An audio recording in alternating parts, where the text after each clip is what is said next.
Welcome to the Hacking Your Health podcast with Ben Canning and Dave Kennedy. Two guys heading out to hack body, mind, business, and beyond. We are here to provide a single source, bullshit-free guide to understanding your body and how you can live better for longer.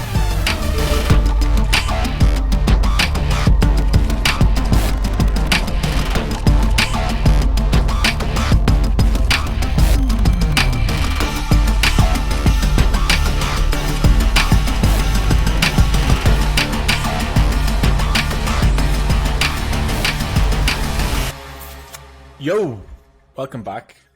Episode 11, and I feel like it's been fucking ages since we've had a conversation. It has been, right? I mean, we just talked yesterday, right? But I mean, still, it's like it's been ages. It's been one day. No, I mean since we recorded the podcast, because we did it last Monday. Like that That's difference right. in a couple of days really is a long time. Like it is, and I'll tell you, time's flying right now for me. This month is a month of October is Cybersecurity Awareness Month, so I literally have had talks every single day. I'm like putting in like 50 hours a week, 60 hours a week at times for it. So still get my training in though, but it's one of those things where I'm like, I'm ready for Education Awareness Week to be off and then back to my normal schedule. So. And you've got a new top for anybody who's watching on YouTube? I got some merch. Look at this merch, huh? Look at this merch. Look at the back. Huh? The back is really awesome, huh? Right? Nice. I obviously only have the hoodie, and I was like, it's far too warm for me to be stood here wearing a hoodie, and then 2 months taking it off. But anyway, I'm Ben Canning. And I'm Dave Kennedy. And this is Hacking Your Health. So today, well, let's catch up. What's going on? Listen, I feel like I'm in my stride right now, man. So like this week, because it's close to Halloween and everything, they have what's called Hell Week at Orange Theory, which is supposed to be like an even more intense program. But, here's the thing. Like when I go to train, I go to train, right? So if the program is light for what their normal program is, I still destroy and kill myself. So there's only so much destroying and killing yourself that you can do in a 60-minute period. So like while these Hell Weeks are challenging, it's no more than what I've been doing before. But one thing I'll tell you is that like so today I had a talk I had to give in person at 9:30 in the morning, which my normal time for working at Orange Theory is between 8:15 and 9:15, which I wouldn't be able to make the talk. So I scheduled myself at 6:45 this morning, which means I have to wake up at 5:30 in the morning. Is that why you were up super early? It freaked me out. I was like, Dave replied to the message. I was like, it's not time for him to be up. Something's wrong. No. And last night I had a couple old fashions with some buddies. Again, put in my caloric breakdown, so I didn't break the bank there. But woke up this morning at 5:30. Like ready to go, pre-workout kicks in, ready to go. Went there and owned it, and I cannot wait to hit my stride and the weightlifting that we have for legs today, this afternoon as soon as we get done with this podcast. So, like, I just feel like things are just going really freaking good on the training front. My health-wise, I feel strong, I look strong. And we'll get into discussions here, but whatever black magic you do around calories, I still don't understand, because like now my weight is stabilizing in the 226, 227 mark still. And we've been increasing calories, and, it's just, it's crazy to see the progression of everything. And, it's just so much fun. Good. I must have had 30 people, by the way, at the conference say, "Oh my God, you packed on the COVID-20 in a good way." So, Yeah, you did it the right way around. Yeah. Okay. And I mean, please feel free for me not to bastardize this, but you were nominated for awards today. I was. I got basically an entrepreneur award for one of the most successful entrepreneurs in Ohio, which is really cool. Being able to keep jobs here in Northeast Ohio, in high demand, high paying, areas of focus around cybersecurity. So I got recognized for that, which is a really good honor, and cool testament. And, we're building a brand new building for our new company, Trusted Tech. It's going to be, 40,000 square foot state-of-the-art facility with training facilities. We want to be able to bring more jobs to Northeast Ohio, as well as, across the country, but train new generation of kids to come into cybersecurity and really hit the ground running. So we have a whole new junior program we just rolled out where, our goal is to try to maximize as many kids coming, from college or other areas to teach them the right way in cybersecurity and get them high paying jobs. So, going really, really great on the business front, and and it's going to have a gym. And it's so Funny story about that, actually. Went to go see the place on Thursday, and Aaron was like, so your gym's over here, and this is the space that you have.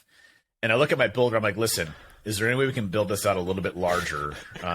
Just because, and Aaron's like, Fred, do not listen to him. Like, keep it the way it is. That's all he gets for a space. And I'm like, but I can only fit like a rack, a tonal, and like a squat machine here, and then maybe a treadmill, and I might be able to fit something else. But I need these things here, right?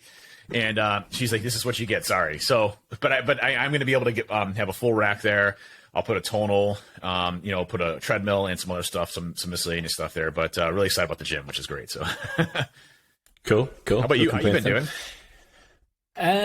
Doing really good. I had my first injury, training related injury last week, and it really threw me off. Like, I've never, thankfully I've never had any serious injuries, and it wasn't as serious as it could have been, but just being a total meathead, doing deadlifts with someone who's much stronger than me. And it wasn't a weight that I couldn't lift. I just shouldn't have tried to do the last rep, and I just heard this like internal pop in my back, and I was like, oh, I'm fucked, I can never walk again. Oh man. Stood up, stretched it out. It was sore. I did finish my session, which I maybe shouldn't have, but whatever. And it's been fine ever since. I am going to get it checked out though on Friday. So that was a bit of a curveball for me because I've never experienced that before. But yeah, aside from that, everything is good. Everything's good with the new coaching group. Everything's good with my own training and nutrition. Since I've had Helmy sort of overlook my nutrition, I feel actually incredible, because I think probably the biggest thing that I can take away from what I was doing versus what I'm doing now is I probably wasn't eating all the food that I should be eating. So now I have a very strict meal plan that I'll talk about in a second, but it makes sure that it makes me make sure that I tick the boxes. I actually eat the food, and I'm using it as a bit of a checklist. And training feels good, day to day I feel good, I have a lot more energy. So all in all, I have absolutely zero complaints. That's awesome. It's incredible how much of an impact nutrition and food has on your body. Making sure you're getting the right calories, making sure you're eating enough, making sure all these different aspects that I think have a huge impact on how we feel, our performance, how our body replenishes and rebuilds itself. If you've read Own the Day, Aubrey Marcus's comment is, you are what you eat ate. So it's like, hey, if you're replenishing yourself with a bunch of meats that have been, hit with antibiotics and everything else there, then you're going to be replenishing your body with shit. So, it's that strict diet stuff that is, diet's not the right word, but strict, nutritional aspects that I think make a big difference in how you feel. And I'll tell you, I watched a video recently. It was from a bodybuilder that works over at the Animal Stack company that does those supplements. I think it was more of a promo for their supplements, but it was a great interview to kind of understand what the guy eats. And he's like, I'm not a professional bodybuilder, I'm a professional eater. And the amount of food but first of all, the guy's like insanely big. I mean, he's a big boy. I mean, he's a big boy, big muscles. I mean, like, they're huge, right? I'm like, oh my gosh. And it's like, it's crazy because, his workout routine in the morning's like an hour long, and that's it. The rest of the day's eating, and it's like his cardio is walking, on a treadmill for like 5 minutes to get his heart rate up. And then it's basically pounding the weights for an hour. And then that's it. And then he's just pounding himself with food all day long. It's crazy. And he's, he's like 4 chicken breasts and like 5 servings of rice. And then he does, like snacks in between, and then another huge meal and another huge meal. And then at the end of the day is like a huge thing of pasta. I'm like, oh my God. Like, but I feel that same way right now too, with 3,600 calories. I'm like, I'm eating all the time, but I feel great. I mean, I feel absolutely wonderful with it. Yeah. I think actually that's a good point to note. So Helmy, my friend that I used to work with on the gym floor, who's taking control of my food, his goal is to become a professional bodybuilder. So he's going through that sort of journey at the minute.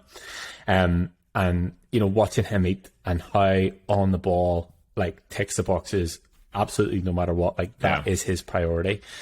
It's incredible to see, and it's a good environment, obviously, for me to be in. But the funny thing is, and it actually leads on to the point that I made a note, is I know myself that I operate best whenever I have a strict meal plan. And I've said this before, like, I'm not a person that would recommend that to a lot of people. Like, I don't know how many calories I'm eating, but I know exactly what I need to eat in terms of the meal. It's literally down to like, you know, breakfast is 3 whole eggs, a bagel, 5 grams of butter, and 120 grams of lean beef, like things like that, like super specific. And I operate best whenever I have that, because it's just a tick box. I feel good because I've ticked the box, and then my sessions are good around that.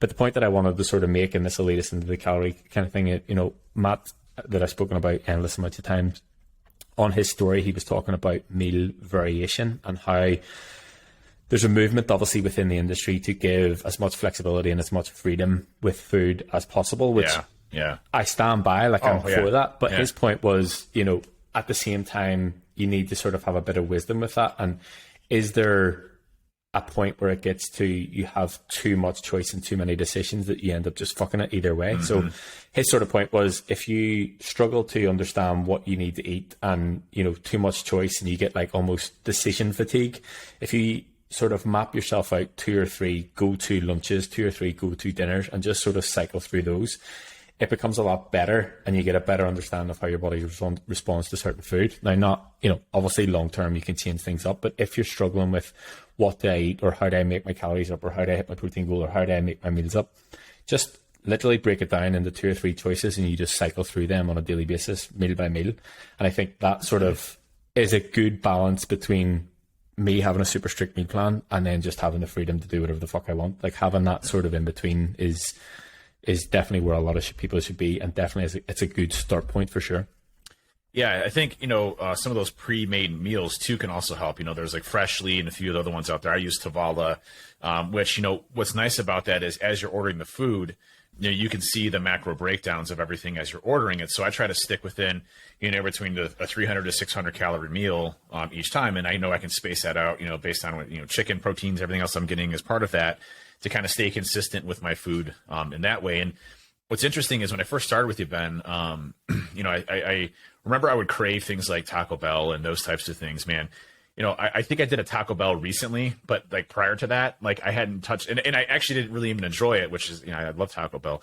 But previous to that, it had probably been 8 or 9 months since I had Taco Bell, because I just don't need it. You know, it's not part of my day-to-day activities that I use from a calorie perspective. And I think, you know, the thing that I still struggle with, and you know this, is, you know, the amount of calories and the weight gain. You know, one thing that I'm sure that everybody comes to you, especially if they're in an overweight capacity, is they want to shed the weight, right? And they want to see that continual reinforcement of that weight going down.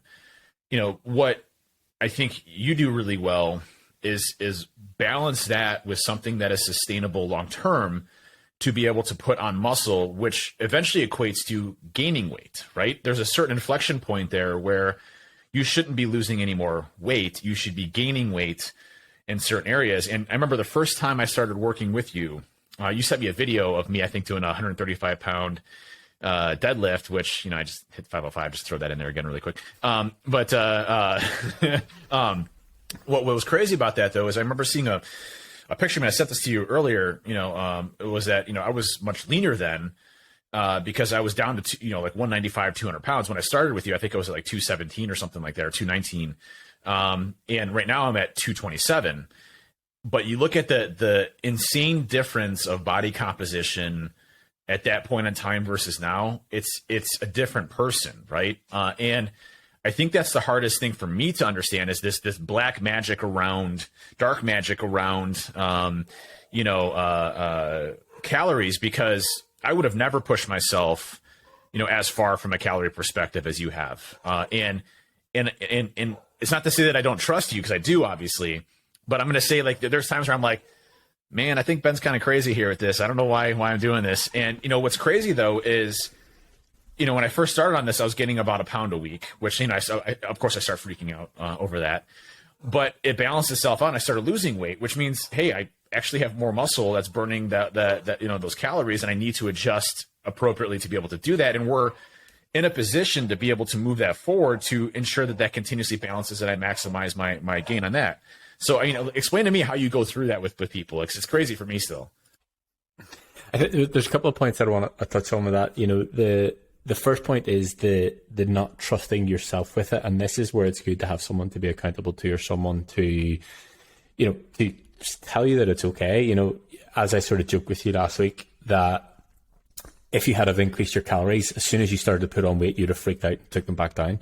But because I've told you that it's okay and we've continued to increase them, like you said, you would have been nowhere near the calories that you're at now, because you would have gained a pound and be like, oh, I'm going to wake up and be old Dave again, and like I just can't do it. The other point to note is, and I actually mentioned this, I was doing Jason's check-in feedback today, and he mentioned a couple of times about BMI and BMR, and you know my standpoint on this, that okay, they're a good tool to a certain extent, but there's a lot of things it doesn't take into consideration. And I use myself as an example, and I don't know if I've ever shared these photos with you, but there's two photos that I remember, and I'm pretty sure I'm 92 kilos in both. I don't know what that is in pounds, whatever, 200 and something probably. But I'm 92 kilos in both. And one of them, I was just chasing weight to be heavier. I was on that road. I wanted to be 100 kilos, and I was just eating a lot of food, and I was like out of shape. I was skinny fat. The other one was like 3 or 4 weeks after my last shoot, and I was like shredded. I looked massive. And I'm 92 kilos in both photos, but they're entirely different. And that's obviously what you're saying about body composition and muscle mass. But my point with that is, BMI and even BMR don't take these things into consideration. If I hadn't entered the data, 5 years ago versus last year or whenever the years were, I'm the same height, I was the same weight, I had the same activity levels, I did the same sort of training, I did the same amount of cardio, I did the same amount of steps, but I was two entirely different people. It was going to give me the same number for BMI, probably said I was obese, and also give me the same number for BMR. So it's a difficult one to sort of manage. And my sort of thought behind that, the two sides of it are, don't get so caught up in the numbers, both from what the BMR says, but also what your wearable tech and the data says, because again, it doesn't take into consideration you as an individual. So if you get your BMR result as 2,700 calories, does that mean that every single day, if you just lay in your bed and didn't do anything at all, that you were burning 2,700 calories? Maybe not exactly. Right. Flip side of that as well is, if your Whoop tells you every day that you're burning 2,700 calories, are you burning 2,700 calories daily? It's hard to tell. So while it's great having all this information, you need to look at it as, okay, consistently inconsistent is the best way that I can and sort of describe it. If there's a big change, then that's whenever you're like, shit, right, okay, maybe need to address this. So yeah, that's a point that I want to touch on that. In terms of the calories and what we do, it's just magic. Like there's no. It seems like it's just not, no. I'm only one thing I'll say really quick to interject there is that having a consistent framework that you're using, I will see very commonly where people will use a wearable device that tells them, hey, I burned 2,700 calories today, so I can eat 2,700 calories or whatever that ends up being, right? And you're not consistently tracking that to understand, is that accurate or not for your body? And the way that you look at that and the way that you approach it, which I really appreciate, is weight is one aspect, okay? Because we weigh ourselves every day to understand, hey, what's our average for the week? It's not one day. One day you might shoot up 3 pounds, one day you might shoot down 2 pounds. It depends on everything that's going on in your digestive tract, and especially if you're starting to get into more protein, heavily protein rich diets, nutritionally, you're going to gain weight very quickly. That will balance itself out really fast. It's just more of a digestive thing. So if you gain 8 pounds in one day, do not sweat it. It's not 8 pounds that it's food that you're pushing through your body. So, but the biggest thing there is, the measurements. So, I have one of these digital Rempos, that I can measure, my biceps and my waist and everything else. Listen, if your waist is going down, and your hips are going down, and your quads, calves, biceps, shoulders, everything else are increasing, then why are you using weight as that standard? And I'm basically talking to Dave here right now, by the way. So, but that weight is a good measurement of, hey, am I getting enough calories, either to lose 1 to 2 pounds a week, or do I want to gain 1 to 2 pounds a week? And what does that look like? And what's my balance from a calorie perspective, which, by the way, always changes based on the amount of muscle mass that you have in your body. So, it's this constant variable, but the tracking that you have us do and that you review has been really important for me as a framework, so that, I'm not relying, I don't pay attention to what my Whoop band says from a calorie perspective. I know that if it's a training day, I'm eating 3,600 calories. If it's a non-training day, I'm eating 3,200 calories, right?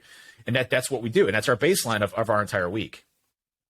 Yeah, I think exactly what you said there. It's a baseline, and whenever anybody comes on board with me, I don't use any sort of calculator or any sort of magic formula. I just, from experience, will give them a start point as to where I feel like they should be or where their body will respond. I don't always get it right, and that's fine. But what I try and do is create that baseline, see how their body responds, and then just adjust it on a weekly basis. So the benefit of that is you're never going to go more than a week. If I'm wrong, we're never going to go we're never ever going to go more than a week of being wrong, and I can just adjust it the other side. As you know, and as we've said before, like, I don't make massive adjustments. Like 100 calories is the max, plus or minus. I will, I'll never adjust more than that unless we are going from a different phase or whatever. And for me, the biggest sort of hurdle that I face, and you can 100% vouch me on this, is trying to get you to understand that we aren't focused on weight, and that's not the be all end all. And, I probably talk about it every single day, and definitely every group call and anybody that I speak to, it's that trying to step away from weight. And again, to talk about Chris, since I think it was at the start of October, we decided we weren't going to focus on weight because he was getting frustrated with his progress and his weight wasn't moving. And I was like, right, we're going to totally step away from that. What we're going to do is, we've been in a deficit for 6 months. I'm going to bring your body back up to maintenance level, and we're going to focus on getting stronger and focus on other things away from weight. And I was like, we don't have to weigh yourself if you don't want to. He did continue to. And the funny thing about it is, I probably increased his calories, 400 or 500 over the past however many weeks it's been. His weight has gradually come down now that he's not so focused on it. He feels better. He feels stronger. Yeah. And it's again, every week he's like, what the fuck is going on? I just don't understand. It's just magic. It's the Ben magic sauce, man. I'm the same way. Like, I understand what's going on, but at the end of the day, I'm like, how? Like, it doesn't make any like. But I'll tell you, the increase in calories for the type of training we do, you feel. You first of all, you push yourself even harder in training because you have the energy to do it, right? If you're in a deficit all the time, it's very difficult to get that motivation and energy that you need to push yourself through. And second, again, it's a variable target where your body has to adjust, with the increased muscle mass and everything else. And so that moving target, and I love how you do it because it's never a drastic change. If, when you first start off, what you told me is like, listen, you're going to be eating a lot more protein. So, expect you to gain a few pounds, the first couple of weeks until your body adjusts to understanding what that means, right? To digest that food more appropriately and kind of to a baseline. And then we're going to make adjustments. And I remember you did the exact same thing to me where you gradually started to bring my calories up and, my weight, started to tick up, which is what we wanted to do. I freaked out a couple times, but it was at a point to where I didn't need to lose any more weight because I was already at a lean state in the first place. So, all of those things really are a gradual change. And I think when I see people, they're like, oh, I'm cutting 500 calories today, to adjust. Like, don't do those big increments. Just do small ones, just see how your body reacts to 100 calories or 200 calories. Because remember, that's spaced over 7 days. So, 100 calories is 700 calories that you're eating per week. You start to add that up. And yes, you start to lose weight off of that if you're in a deficit. So. Yeah. And I think the other point to note is, I don't just look at the input in terms of the food. So, if I want to make a 100 calorie adjustment, I don't have to do that from food. I can do that from output. Yeah. And anybody who's ever had a conversation with me about this, I am a big advocate of I want all you guys to be eating as much food as you possibly can and still move towards your goal, which I realize is the total opposite of everything you've ever been told. But the reason being is I don't want everybody feeling like shit. I don't want you to be irritable. I want you to get the most from your workout. So it's not like, it doesn't feel like a waste of time or it's not frustrating. And, you don't need to do these massive sacrifices or, like you said, these massive drops. So there's so many different things that we can adjust that you don't necessarily just need to cut calories for the sake of it. And I think, another good example of this is Louise. Like, in the time that we've worked together, I think I've pretty much only ever, like, she maybe would correct me, I maybe dropped them a couple of times, but I've only ever brought her calories up. And in the past year, she's lost 55, 60 pounds, something like that. And she is the same. She's like, yeah. I don't know what the fuck is going on, but it's working. And it's so funny because she'll send me photos of like a shoulder being like, why does my shoulder look like that? And I was like, yeah, you can actually just see the entire muscle. And she was like, yeah. I kind of like it. And I'm like, that's, building muscle is the best thing that you can do for overall body composition. The more muscle you have, the more calories you will burn. And I know I joked about this before, but the best fat burner that you can ever take or do is just by building muscle. It's nature's fat burner in itself.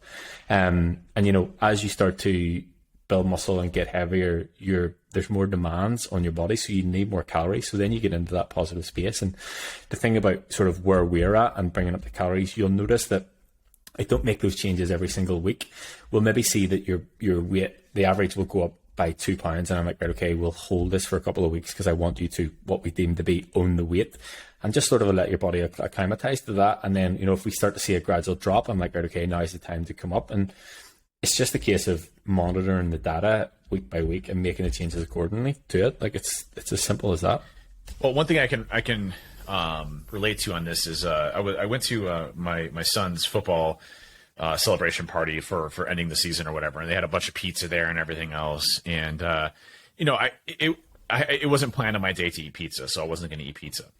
And one of the moms is like, hey, why don't you have a pizza? I'm like, oh no, hey, I'm good. I already ate before I came here, right?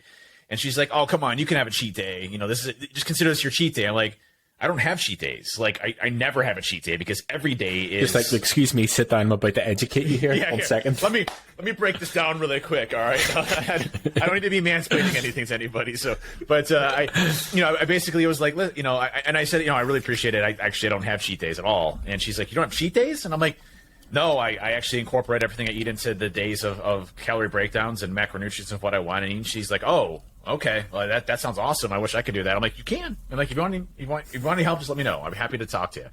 I know this awesome trainer named Ben Canning, I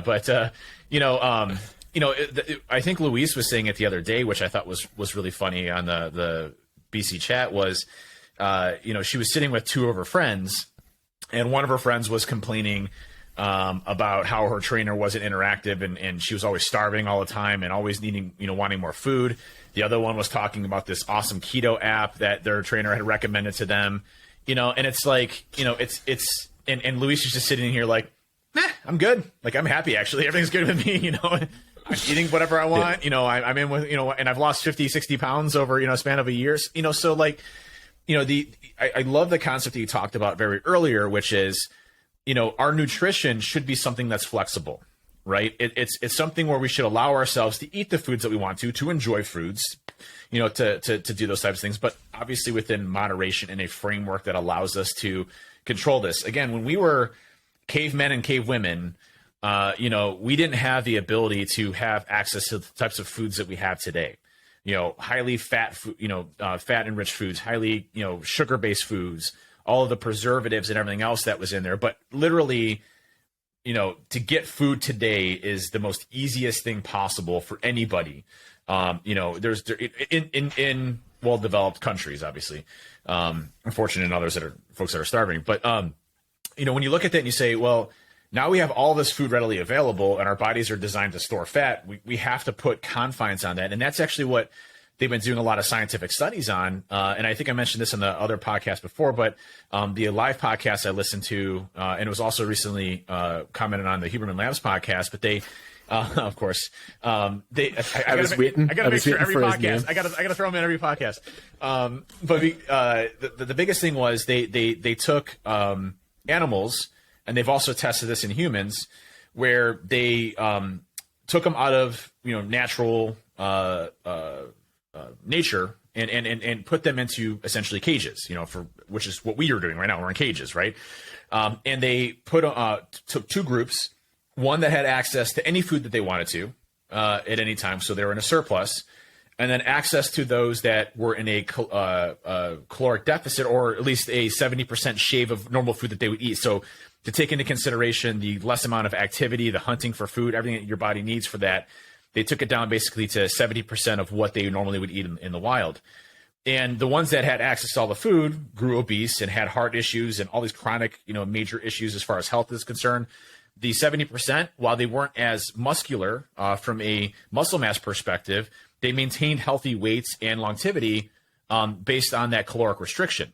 So, again, you look at this from a calories in versus calories out. It's at the end, there are some nuances to this. Obviously, it's not exactly this piece here, but understanding what you're putting out and what you need to replenish your body and what your objectives and goals are for your body are all things that are obtainable with everything that you do in in daily life. But I think that framework that you put in place for us, I don't feel guilty when I go out and have 3 old fashions, and I take my recovery to 19%, which I feel great, by the way. So I'm blowing my body away today. But those things allow us to be flexible, to go out and have a nice steak or a pasta dinner or pizza. It's just, incorporating that into what you do from a caloric intake perspective and don't go above that. So it's pretty simple. Yeah, and I think, it needs to be something that you can do long term. And I was just off a call with a guy who's joining the other group, and he basically says that he finds that, he can do 2 or 3 weeks on said diet, and then something will happen, a trip away or a night out with his friends, and he'll totally shit the bed in terms of his calories, and then that's him, quote unquote, off the wagon, and he finds it hard to get back on. And I'm like, it doesn't need to be an off the wagon kind of thing. Like, all these things can be accounted for, and that can just be your way of life. So if it is a trip away, if it is a birthday, if it is a night in with the boys, if it is a pizza, like, all of these things can be accounted for. And I think that that's the hardest thing for people to get over. They're like exactly like that, your woman said, like, have a pizza, it's your cheat day. And I'm like, number one, fuck cheat days out the window, because that sort of relationship that you build with food is massively negative. I can pretty much guarantee if I decided that I want to have a slice of pizza every single day, I would be absolutely fine. Do you know what I mean? Like, all these things can be incorporated. And I think it's just the relationship that people have with food. And you're exactly right. Back when we were cavemen, we couldn't do Deliveroo or Uber Eats, at Domino's or whatever. Like, we had to go on and get the food. And I think that's sort of why everybody's so fucked up at the moment.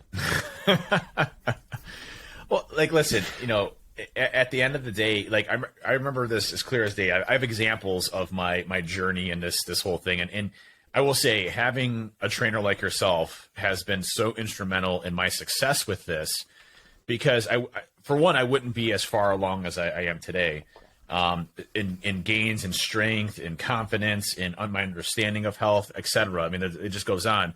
But when I have things like setbacks, for example, I remember I was one time I messaged you. I think it was on a Sunday. And of course, you get right back because you're awesome. But I was like, dude, I was over for poker night and I just ate a ton of shit. And, I was eating pizza and I was doing this and drinking beers. And, I blew past my calories by at least 900 calories.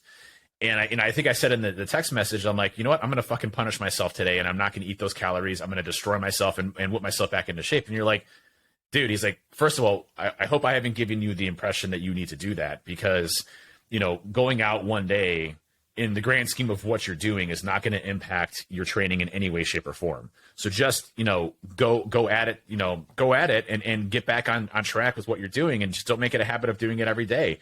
And that makes sense. Like, you have to understand, you're flipping the entire model of what you do today, right? Instead of you not taking care of your body, not getting your sleep, not getting the right nutrition, making that your habit, you're making a healthy lifestyle your habit. And guess what? If you have one day where you fuck up and something's wrong, and you overeat and you don't count your calories, and it's just one of those days out with the boys or girls, that's one day in comparison to the lifestyle and legacy that you started to build here. If you start eating healthy today for one day, are you going to hit your objectives and goals of being healthy, your cardio, your muscle mass, everything else that you want to do? F no. It takes a long time to un-F your body from everything else that's going on, right? So you're flipping that spectrum to the exact opposite, saying, well, listen, if I have one bad day, it's not going to change the gains you've had by living a healthy lifestyle. And I think that's the biggest shift that I've had to really, get my head around. Yeah. And I think it is just the way that you think about food and the relationship that you have with it. And, I guess we could do an entire podcast on, the psychology and the food and the treat mentality and the way you're brought up and the way that we see food and, stress eating and comfort eating and all those things. Like, that's a whole different rabbit hole that we could go down, but it's going to take time to overcome all those things. And, it's things that are ingrained in you from you're a kid, whenever you're, the most susceptible to, like, building your habits and things like that. So it's not always just as easy as, okay, tomorrow I'm going to start eating healthy for the rest of my life, and that's fine. Like, you will have issues that, spanner in the works, life event, whatever it is, like, it is going to happen. I think even the sort of credit Jane and what she put into the group, and to credit the group as well. So Jane reached out to me on Monday, basically being like apologizing almost, because she had went off the rails or turned into a pisshead, which I don't know whether she was using her phrase or reusing my phrase. But she basically was away with work for a couple of days. There was a free bar, it was the environment and things like that. And she was almost like apologetic to me, and almost to the fact that she was like, I didn't actually want to put it into the group. And then obviously when she did, like, the group fucking blew up, like people, you know, telling her it was okay, you know, the support, everything that sort of came along with it. But it's sort of recognizing that and I hate to admit it, but I'm also a human. And I think, you know, being a human and understanding that these things will happen is totally fine. And it's, as you said, it's just not making that the habit, it's making the better choices. The habit is the key. Yeah. Yeah. And those habits are what, you know, are the staple for your success, right? You know, if your habits are, I'm going to stick within a certain, you know, caloric intake, I'm going to monitor that, I'm going to do my workout and training, I'm going to do my resistance training, I'm going to do my steps, or whatever it ends up being, you know, it becomes your lifestyle. And I just want to give a shout out again to Dave Maynor, who I talked about before in a few podcasts ago, you know, who literally, I was talking to him just over this weekend, and we were talking about some other stuff. And he said, dude, I can't believe the amount of success I'm having. My energy levels are through the roof. My fitness is through the roof. My ability to understand what I'm eating. He's like, I hate that people call this a diet. This isn't a diet. This is my lifestyle. And I love that because they got it, right? They got the concept of, if I do this, this will happen because this is the journey that you're in long term, right? And that's the difference between these diets where, you know, somebody bounces on it for a week, 2 weeks, 5 weeks, even those that can withstand it for 3 months or 6 months, but it is not a sustainable thing for the rest of your life. Now, I understand there are some folks with health issues and things like that, so certain diets make sense. You know, at the end of the day, you know, you need to do what's going to be successful for you and what you can sustain. And, you know, for me, this is the only thing that I've ever found that I know I can do for the rest of my life, period. End of story, right? Yeah, 100%. And, you know, anybody that I speak to, it is about that. And I'm very clear on the initial call that, you know, I don't look at someone and go, okay, Neil has a young family, business owner, I'm going to put you in that box because I know that will work for you, because it's bullshit. It's like, I need to go, right, okay, well, what dietary issues do you have in your household? What time restraints do you have in your household? What can you commit to? You know, what issues have you had with food in the past? And treat everybody as an individual, and we work it out for them, and everything's so individualized for that person. That's what then makes it a success. Yep. Yeah, you can do it. Trust me. So speaking on the topic of high energy and, you know, performance and things to that effect, I wanted to hit on the whole TRT side of the house, or what we call testosterone replacement therapy or hormone replacement therapy in general, which is more of the newer age term. So HRT versus TRT. And, you know, one thing I want to caveat this with is that, you know, testosterone replacement therapy is not for everybody. It's for people that have low amounts of testosterone and are seeing very problematic symptoms of low testosterone, that, you know, testosterone makes sense. And, you know, as we age, especially as we get into our 30s, our testosterone starts to drop substantially, which has some very big impacts on our mental clarity, on our performance, on our health, on our metabolism, on a sex drive, you name it. It hits us on every aspect. And this also goes for women and estrogen. And so there's a lot of studies coming out now on the long-term effects of TRT, and it's all on the positive front. And so when we talk about TRT, we're not talking about, you know, injection of steroids. Now, granted, testosterone is a steroid. I mean, it's what your body uses to produce, you know, muscles and everything else, and to, you know, increase a lot of different aspects of your body. But at the end of the day, you know, we're talking about something that's naturally occurring in your body. We're not talking about, you know, anabolic steroids that are, you know, specifically designed for performance enhancing pieces. This is, you know, and I'll tell you a little bit of my story on TRT. When I started down this journey, I had a friend of mine message me, and I was just getting started with you. You know, I was having a lot of good success with it, but I was experiencing just lack of energy, lack of drive, lack of, you know, my mental fog, my ability to, you know, my brain capacity, everything was just like at a low state, even though I was working out and eating healthy. And I had my testosterone levels checked, and I was in the mid 200s, which is extremely low for my age. It's extremely low regardless of age. And so, you know, I did some research. I talked to a few friends. I talked to my doctor. I can't emphasize that enough. Talk to your doctor. The one thing I'll say is that a lot of new PCPs, your general doctors, aren't up to speed on the latest research on TRT. So you want to find a specialist in those areas. And most doctors, if they're good doctors will recognize that and say, hey, you need to go to a specialist to talk through this. But I will tell you, I can look back and say TRT, testosterone replacement therapy, was one of the single best decisions that I think I've ever made on this journey, aside from hiring Ben and aside from getting the nutrition down and aside from my workout routines. It has literally made me feel like I'm back in my 20s again from a health perspective. And just because we are getting older doesn't mean we need to feel like shit as we're getting older. Testosterone has so many amazing benefits for you performance-wise, but also just your longevity, cardiovascular, organ-wise. There's so many amazing benefits of testosterone that, if you are feeling any of those symptoms of no energy, sluggishness, etc., get your blood work checked and ask to get your testosterone levels checked as well. And I'd also recommend getting your T3, T4, and TSH levels from your thyroid, because that regulates your metabolism checked as well. Those are some of the key areas there that has made a huge difference in how I feel, my mental clarity. Everything has just literally balanced itself out, and I'm performing at a different level than I ever have been in my entire life.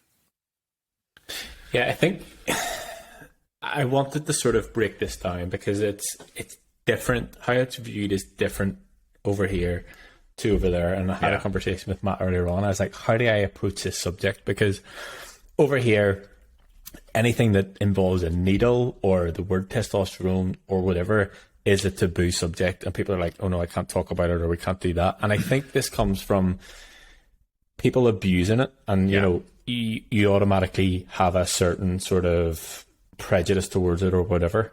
But I think how it's viewed over there, and I hope that eventually it's the same over here, that, whenever I had that call with Amal from IAMHRT, what they're trying to do is give people back a better quality of life for longer term. And as you said, once we hit 30, testosterone levels start to drop. And for me, after having the conversation with you, my sort of thought process is, okay, well, maybe mine aren't as low as, they're not in a super low level, but if I can sort of start to preempt this and sort of get ahead of it, it means that if they do get super low, then I don't need to have to do anything drastic to bring them up. I can sort of just maintain them at a good level and sort of, as we said, we want to optimize them as best possible.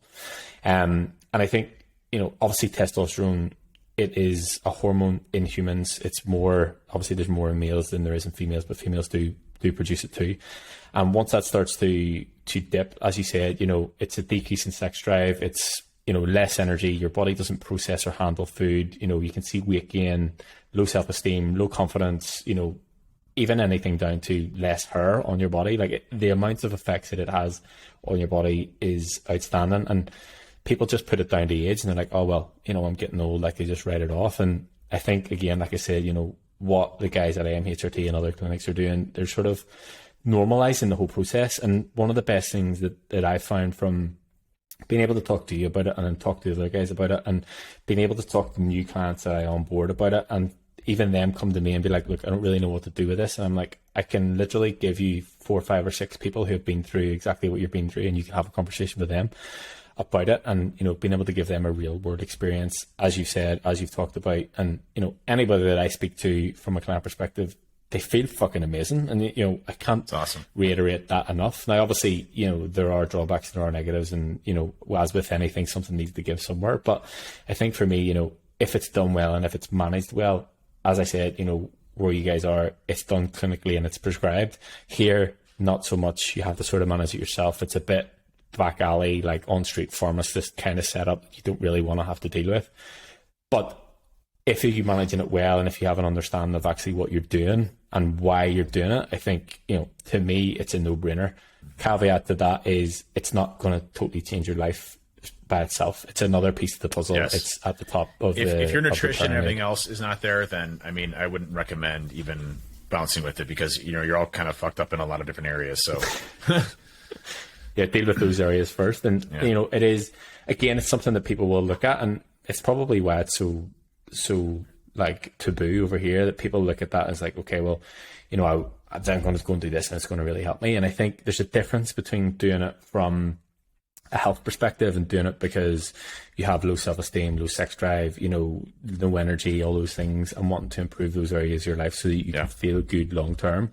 and doing it because you just want to get fucking jacked, and you're abusing it and you're way above your normal levels and you're in that sort of super physiological range that you just do not need to be in. Yeah. And then that's whenever you move into the negative side effects. And I'm not totally well versed in terms of like when you would start to see side effects and what the sort of limits to that are, but I know that I'm pretty sure it's anything above like 500 or 600 milligrams per week you start to see the negative side effects. And again, I had a conversation about this earlier on, that there's always that sort of like relationship with roid rage and stuff like that. And any research that I've done and anybody that I've spoken to and YouTube videos and whatever else, it's not necessarily that steroids or testosterone make you an angry person. From my knowledge, and like I said, anything that I've looked at, it enhances your personality. So if you're already a dick, you're just going to be more of a dick. Right. But if you're already a good person, or you're already an energetic person, you're going to be more of those things. And the same, if you're already an emotional person, it's going to make you more of an emotional person, because at the end of the day, it's a hormone. And not to pick on females, but if anybody has sort of dealt with a female or is a female and their hormones are a bit out of whack, they're emotional people. So, it is on a hormonal level. It's not something that you should just sort of take for granted. It's not something that you should really do by yourself. It needs to be, if possible, prescribed, managed well. Make sure your levels are checked on a regular basis, and make sure you're doing what's right for you, and not just because some fella in the gym said if you take this you can grow 2 inches on your biceps. Yeah, and I, to also emphasize, when you start looking at some of the effects of it, I just want to read to you some of the side effects of low testosterone. You have reduced sex drive, reduced erectile dysfunction, loss of body hair, less beard growth, loss of lean muscle mass, feeling very tired all the time or fatigue, obesity, symptoms of depression, low energy levels or endurance or physical strength, poor memory, difficulty finding words to say, poor focus, not doing well at work. Those are all, symptomatic areas of low testosterone. And, there was somebody just in the Discord channel the other day that shared their experience. They went and got tested for testosterone. We're in the hundreds, which is ridiculously low from a testosterone perspective, and had been struggling with all this stuff, is now just starting testosterone. And one thing I want to just shoot out there really quick is that I could care less. There'll be some people like, oh, you're not natural, you're not, like you're on TRT, so you instantly get jacked because, you're taking testosterone. That's bullshit. Listen, my levels are in the low percentage of what normal people have, first of all. So, I'm at an extreme disadvantage from a body chemical perspective because I have something wrong where my body's not producing enough testosterone for myself. But second, just by taking testosterone doesn't get you jacked in any way, shape, or form. Your nutrition has to be spot on. Your weightlifting, your resistance training has to be spot on. The whole lifestyle thing comes into play here. So if you start taking testosterone, you're not doing all this stuff, you're not going to get jacked. You're not going to get muscular. It's not going to magically happen. You need to do the things that we talk about here in order for that to be successful. But I'll tell you again, as soon as I started doing it, and to explain kind of the process here, I use a company called IAMHRT. So IAMHRT.com. I'll link in the show notes. Yeah. And Emil is the founder of that. And he what's great with Emil is his approach is less on just testosterone, but what does your body need to balance itself out from a blood work perspective? Where are your organs not providing the value for your body? So it's not just testosterone, it's other areas as well. So what I do is I have essentially 2 intramuscular shots that I have to take Monday and Wednesday. Monday and Friday, just to ensure that my testosterone levels maintain a certain level throughout the time. And I've gradually increased the amount of testosterone based on the blood work, but it's taken me about a year to get to where I'm at right now. And so I take 2 shots basically Monday and Friday, and then I take an estrogen blocker, which is called anistrol, Monday, Wednesday, and Friday to ensure that I don't have too much estradiol or estrogen in my body, which is, can have negative effects in men. Obviously conversely different for women.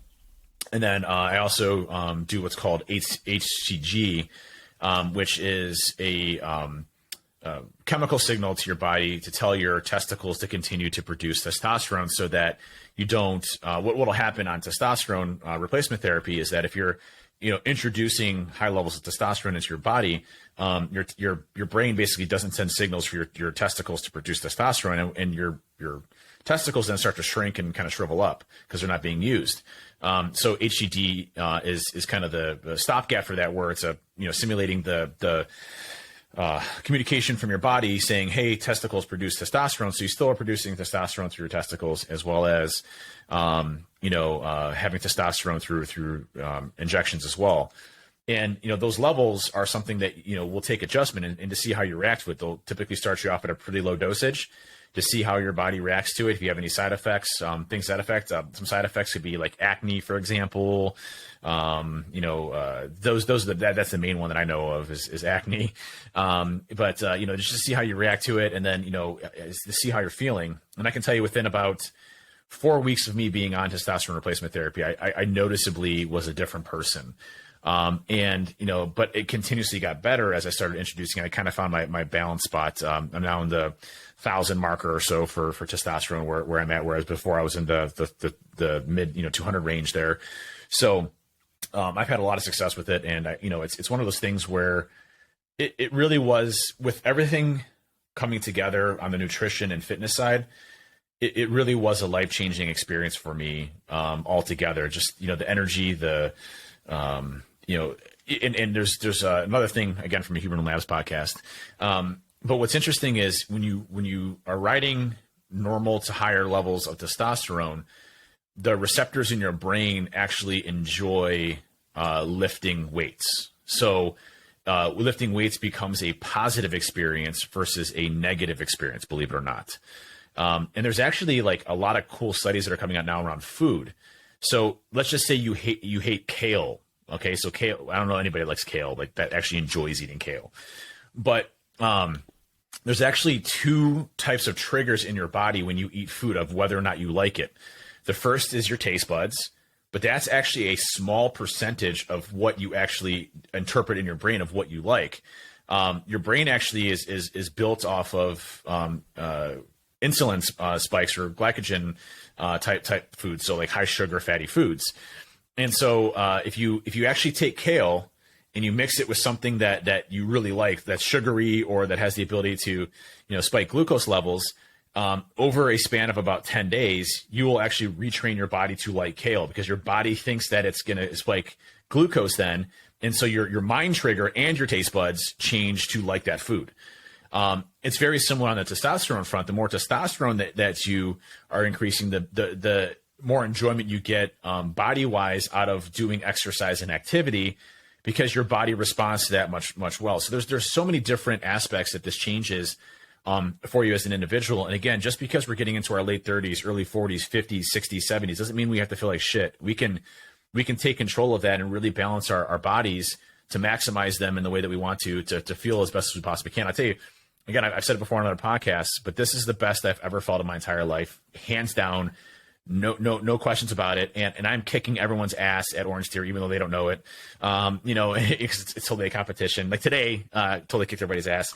Again, and I'm not doing it. No one knows I'm competing with everybody else. It's just a little mental thing that I do with myself. But, and I was the only one to complete the Catch Me If You Can at, 3.17 miles. It's like, again, I'm beating 20-year-olds, 25-year-olds, but that's because of the work that I put in and making sure that I'm balanced out appropriately from a body perspective, mind and body. Yeah, I think the funny thing about you saying, like, you're the best you've ever felt, and every week when you continue to get better, you're like, I just can't get my head around it. Like, how can I continuously feel better? Yeah. And I'd like to sort of come back to your point about what you're saying. I do not give a flying fuck about if people have anything to say about me using testosterone or testosterone replacement therapy. I have a pretty good understanding of what I'm doing, why I'm doing it, the effects on my body, and everything else that I'm doing it. I'm not doing it for a reason other than preempting, I guess, getting older. And I think, that I guess that's been, truth be told, that's become a sort of something I've had to overcome, because again, just with the stigma that it has over here, and I guess being able to speak about it a lot more openly with you and other guys has made that a lot easier. The other thing that I want to say is, doing it the way you're doing it, through a lab, through getting it prescribed, medically, is definitely the way that I would go if I had that available over here. Because like you're saying, they're able to tell you, okay, right, you need to take this for this, you need to take this because of this, and you need to take this because of this. And they will sort of preempt any like negative side effects or any sort of negatives that are going to come along with it. And they already have, you know, the answer to whatever the question would be. And whenever I spoke to him, he told me that they do a very extensive blood panel, like more than you would get from your doctor. Now, I understand that it's a business and they probably do it because they have a product to sell you at the end of every single one, which is absolutely fine. And anybody that I spoke to that we've talked about doing it, I'm never a person saying that, yes, you need to go and do this. I will definitely suggest that everybody gets their blood work done and, assess it from that. The other thing that I would say is, yes, have a conversation with them. Yes, take their recommendations on board, but just don't decide there and then based on what they're telling you. Speak to a coach, speak to a doctor, speak to somebody who knows what they're actually talking about, and then make a decision for that and sort of weigh up the options as to, right, okay, what does this actually entail long term? Yeah. And I think the thing, again, from speaking to him, he's a very humble guy, but what he's been able to do and what he's doing goes beyond what normal doctors and not normal sort of medical people will say. And I think, like you said, doctors aren't well versed in it, and nothing against doctors, but they sort of get their degree, read the textbook, and everything sort of goes by the book, and they're not willing to sort of go like off that, or they're not allowed to go off that. And one thing that I'll touch on is that, he mentioned that they also can prescribe peptides. And I know, a couple of the guys have used it from a recovery perspective. And again, after a bit of research and a conversation with Helmy, what that actually, like, that's literally stem cells and recovery in your body. Like, that is, to me, and again, I'll use Amal's words, it's the future of medicine. They just won't accept it yet because of actually getting it to there. And, there's ones that I knew that were just from a recovery side of things in terms of if you have an injured shoulder or whatever it is. CRJ 19 something, is it what it was? Yeah, but CRC. Again, I was having there was research done with one, I think it's TP500, and there was studies done about how it was actually able to replenish scar tissue or recover scar tissue in the liver from people who had liver cancer. And I was like, to be able to actually do that from a product, like, it's just thinking outside the box. And, again, full disclosure, I haven't probably spoken about this to anybody really, but my mom is actually going through the liver cancer surgery tomorrow, and being able to go and do that research and speak to these people to get to know that there's other ways that I can help her and other things that I can do to benefit her beyond what she's going to get recommended, by being able to speak to people who are experts in their field, is absolutely, an incredible experience, and something that I'm very grateful to be able to do. Yeah, I think there was a few of those peptides, like CJC 1295 or ipamorelin is one, IGF-1, MGF, and thymosin beta 4. There's BPC something, BPC 157 or something like that. Yeah, the peptides and there's difference obviously awesome. Between. Yeah, there's difference between, localized and systemic and things like that. And, that's a whole other rabbit hole we can go down. But I guess this literally comes down to, hacking your health, going beyond what the norm is and going beyond, actually trying to understand your body and how you can improve it in any which way. If it is a case of you feel like you can't do something because you have an injury, there are ways to overcome that. It maybe is a bit off the wall and whatever, but if it's going to benefit you, it's definitely, in my eyes, worth a try. So I feel like people are easy to give up on certain things whenever there's generally a solution out there if you just go looking for it and you do it in the right way. Yeah, and just to cover the benefits of TRT, and I also want to cover estrogen for HRT for women as well, because I think it's important to understand that, if the whole menopause aspect of things. So in testosterone, the main benefits, or what testosterone is used for in your body, is the development, obviously, of the penis and testes, but the deepening of voice during puberty. So I don't need any help with those, I guess, at least the deepening of voice part, the appearance of facial and public hair. But the big components of when it's used from a TRT perspective afterwards is muscle size and strength, your bone growth, which is extremely important, especially as we age. Our bone density starts to decrease as we get older. TRT helps with maintaining that, which means that we stay stronger, longer, more nimble, the ability to do things, have less, injuries and prone to accidents. So bone density is a huge piece of this, as well as sex drive and all of the different benefits you get along with that. For women, on the estrogen side, there's a lot of great studies out there coming out now that if you start HRT, and if you start afterwards, it's fine as well. But if you start HRT, i.e., additional estrogen prior to menopause, there are some major health benefits for that, including reduced risk of death. So that's obviously what you want to see on those sides, is longevity of your health and well-being. And so if you're taking something like estrogen replacement, it has reduced risk of osteoporosis and reduced risk of breaking bones, improved mood and overall sense of mental well-being in women, decreased tooth loss, lower risk of colon cancer, lower risk of diabetes, modest improvements in joint pains, lower death rate for women who take hormone replacement in their 50s. So there's so many different benefits of hormone replacement therapy that you can do to optimize your body. And again, I'm not advocating for, abuse of this in any way, shape, or form. What I'm advocating for is getting to a normal level within your body where you feel good, to where you can have the lifestyle that you want to, feel good, and as you age, you start to have the benefits of everything else that comes along with that if you're able to maintain your good balance of body level stuff. So I get blood work done frequently with them. So if you're interested in the whole process, and I'm just giving you an example with IAMHRT, what you do basically is, I think it's $40, or your insurance company may cover it as well. But they send you to a local lab corp, you get your blood work done, and it has, basically a full panel of everything: your testosterone, your TSH, T3, T4 levels, everything that you'd want to look at from a blood panel perspective to see where you're at. Hey, what's my current health look like? And then from there, they say, well, hey, you're good. You're doing fine. You don't, everything's balanced out. You're looking great. Or here's some areas that we recommend for improvement, based off of the blood work that you have coming back and what your body's going through. So, I'll be the first to say I had perfect blood work come back for the first time in a very long time just recently. And, my doctor, my PCP, was like, I don't see 39-year-olds in this type of shape anymore. And again, that's because we're hacking our health. It's optimizing our body to be as best as we possibly can. And there's absolutely nothing wrong with that. I don't feel any shame with that.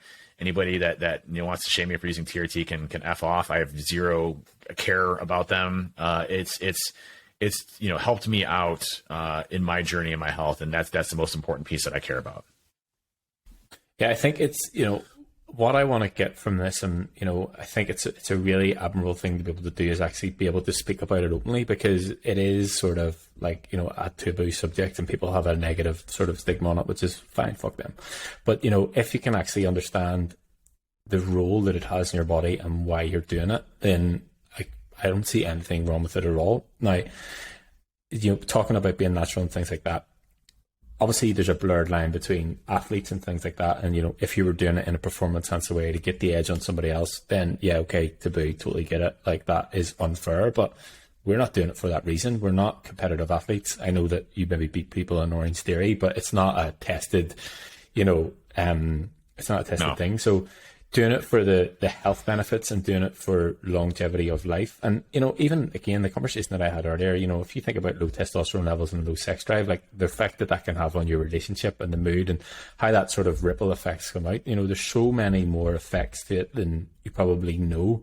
And it's, I don't think, if I weren't a coach, I don't think it would ever be something that I would look into, because I don't, I never would have the inkling to go, right, maybe I need to get this checked. Whereas, as I said, the reason that I did go and get it checked, and the reason that I did start it, was because I'm like, right, okay, from 30 it starts to decrease. I'm 33. I'm like, if I can catch this early, it's not going to be so extreme down the line. So again, yeah, I'm all for it. I'm not saying that you need to go and do it. Everybody needs to start taking testosterone replacement therapy, but I'm definitely saying go and get your blood work checked, speak to a professional, and make a decision yourself. Because if you weigh it up in terms of what it's going to benefit your life, and to me, it's a no-brainer.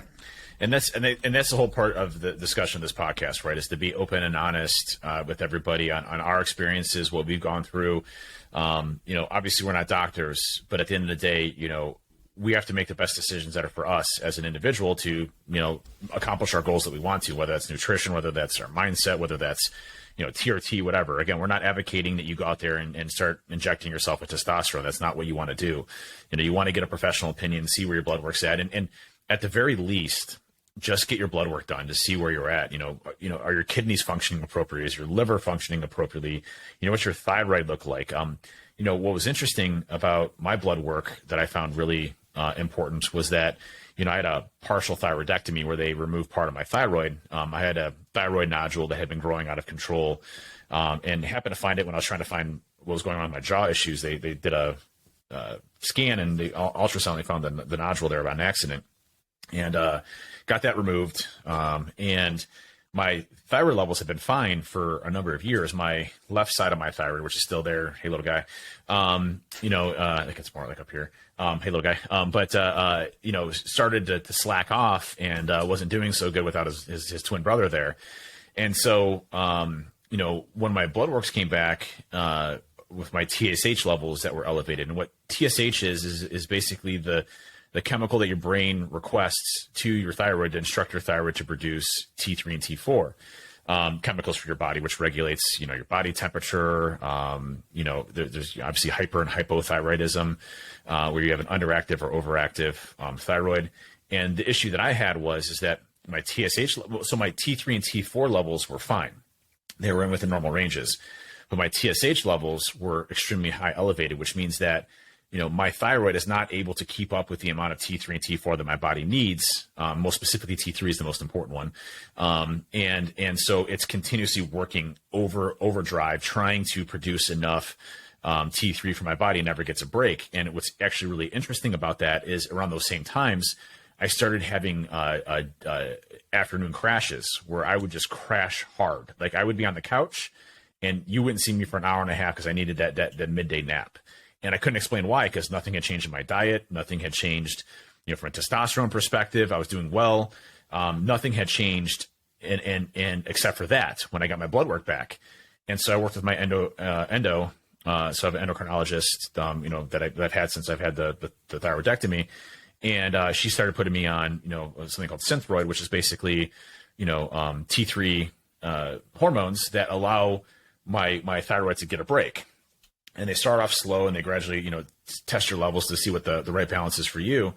And what I found is that as soon as I started taking it, my afternoon crashes went away completely, gone. I don't have afternoon crashes anymore. I don't have times where I'm just like, I have to go on the couch and pass out. And don't get me wrong, sometimes I'll get on the couch and I crash out, but it's not the consistent day crashes I was experiencing with lack of energy. I had to go take a nap, right? And that's all from my blood work. So men, especially, you're the worst at this. Get your freaking blood work done, see what's going on in your body, and make adjustments accordingly, because it's only going to benefit you in the long term for how you feel.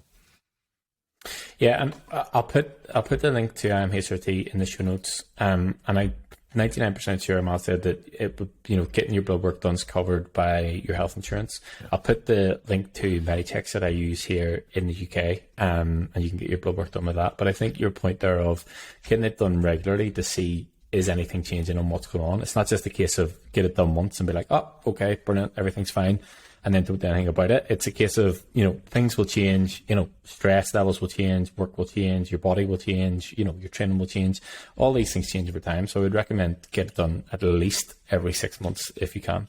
And then just obviously make adjustments that you need to. And, you're exactly right. Men are the worst for it in terms of they will just ignore it until it becomes a big problem. Whereas if you get it done regularly, then you maybe know, okay, well, this is slightly off. If I can fix this now, then it's not going to be a bigger issue down the line. Yeah. And I think, like I said, I'll put the links in, and I would definitely recommend getting it done. Even I'm not in any way, it's not a case of get it done because then you can start taking testosterone. Get it done to make sure everything's functioning fine and everything is working as it should.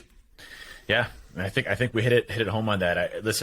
I can't advocate enough, not specifically for TRT, but just understanding your body, right? You might be, and there's also one last thing I'll hit on, before we wrap it up is micronutrient testing is also really good as well. You can see, potential deficiencies in where you might not be getting certain micronutrients. I found out that I was calcium deficient. So there are micro and, micronutrient testing things you could do as well from blood work. But the overall panels, the lipid panels that you do, the full panels that IAMHRT or you can request from your doctor can do. That information is so valuable. I actually really get excited when I have to get blood work because I'm like, I get to see like what's going on in my body. Is there anything I can tweak or mess around with, to make it better, right? And what's great is it's all under your control. Like your body and how you maximize it is under your control. Obviously do it within reason, do it under the supervision of a doctor. But we do not have to feel like shit when we get older. And that's the biggest takeaway that I can hopefully instill into everybody here, is that you don't have to feel like shit. You can fix that, and you can move it forward. So both in health, fitness, mindset, everything, it all comes together into one unity where your body just is a machine. It's a chemical machine that we're optimizing, right? We're putting in new oil, we're doing all this other stuff. We're hacking that. We're hacking it, man. We're putting a V8 or V10 engine into our bodies, and that's the best part about it. So, yeah, I think we nailed it. Covered a lot, man. Calories, fitness, stories, hacking your health merch. Huh? I can't wait to get the hoodie. I'll wear that with pride as well. So I feel like now that I've mentioned it in the last podcast, now that people will have seen it, they're going to expect it. So we need to get super on the ball with that this week. Yeah. That's exciting. I know a lot of people are really excited about that. So, but I do want to say, hey, really quick. So since you up my calories, I've been checking my body fat percentage, because I know that that's a really good measurement of everything. But 226 and 12% body fat is pretty awesome. So, when we do our cutting phase, that'll come down even more, which I can't wait to see where that comes through. So again, this is always about hacking yourself and figuring things out. And I thought you were crazy by upping my calories, but thank you very much for doing it, because I'm in a different place I've never been at before. So. Yeah, and I think, as I said, just to sort of let everybody know that, I'm going to continue to push them until we come to the end of this powerbuilding phase, and then we're going to reassess, and then we're going to move into a cut. And I think, obviously being able to do that and take you up to a certain level, but I think you being able to tell your story and the experience as you go through that as well would be invaluable to people who are just like, I know there's people in the Discord channel that are, they're lost in terms of what to do with a cut and whatever. So how we manage it and everything that we do, obviously we'll document it throughout the podcast. Yep.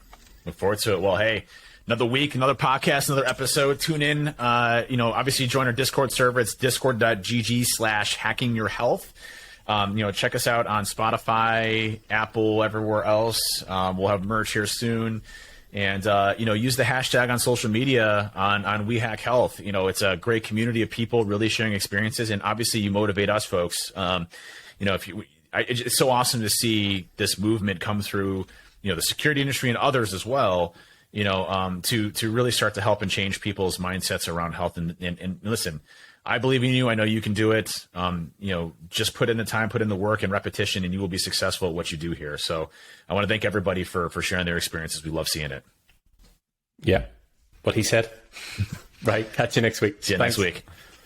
Bye.